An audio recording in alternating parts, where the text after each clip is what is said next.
অর্কদা একটু দাঁড়াবে তো। হ্যাঁ, কি হয়েছে বলো। কি ব্যাপার বলো তো, তোমাদের অফিসের মধ্যে সিভি দিলে কোনো কিছু রিপ্লাই পাওয়া যাচ্ছে না, এমনকি ওয়েবসাইট থেকেও কোনো কিছু রিপ্লাই আসছে না, কি ব্যাপার বলো তো এটা? দেখো, এটা নিয়ে তোমাকে বলি, আমরা যখন কোনো ভিডিও দিই, যে সমস্ত দর্শক বন্ধুরা আমাকে দেখেন তারা যদি ভিডিওর ডেসক্রিপশনটাকে ঠিকভাবে পড়েন, তাহলে তারা বুঝতে পারবে যে আমাদের কিন্তু জব সিকার্সদের জন্য কোনো রকম হেল্পলাইন নাম্বার নেই। দ্বিতীয়ত, কোনো জব সিকার্সের প্রোফাইল ওয়াইজ জব খুঁজে বের করা কিন্তু আমাদের কাজ নয়। আমাদের কাজ কি, আমাদের ক্লায়েন্ট কোম্পানি অর্থাৎ যারা এমপ্লয়ার রয়েছে তাদের কাছে বর্তমানে যা ভ্যাকেন্সি রয়েছে এবং সেই ভ্যাকেন্সির জন্য এক্স্যাক্ট যা ক্রাইটেরিয়া দেওয়া হয়েছে সেই ক্রাইটেরিয়া ওয়াইজ প্রপার ক্যান্ডিডেটকে খুঁজে বের করা। তাহলে তোমরা যারা আমাদের হেল্পলাইন নাম্বারে ফোন করছো, আমি প্রথমেই রিকোয়েস্ট করব জব সিকার্সদেরকে হেল্পলাইন নাম্বারে ফোন করা বন্ধ করতে।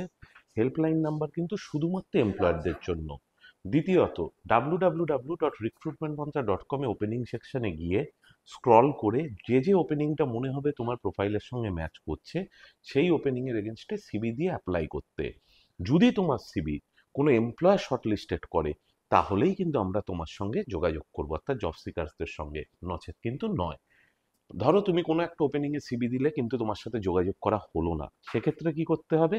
আবার যে নতুন তোমার প্রোফাইল ওপেনিং আসবে সেইটার জন্য সিভি দিয়ে তোমাকে অ্যাপ্লাই করতে হবে। বাহ, খুব সুন্দরভাবে বুঝিয়ে দিলে তো অর্কদা।